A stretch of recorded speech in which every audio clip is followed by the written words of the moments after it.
guys, we're here. We're gonna do a simple job. Well, we'll see how simple it is.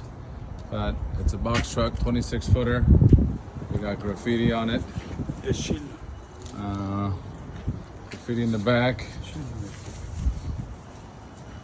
And graffiti on the side. So,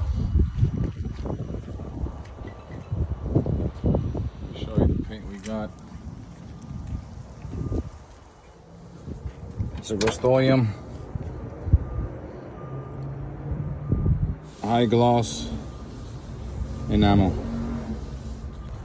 So guys, an hour later, I used about almost a gallon.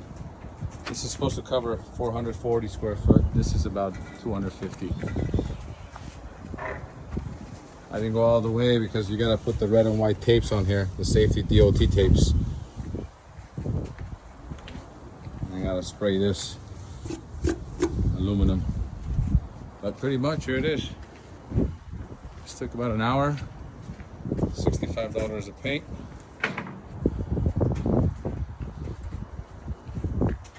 So about an hour and a half.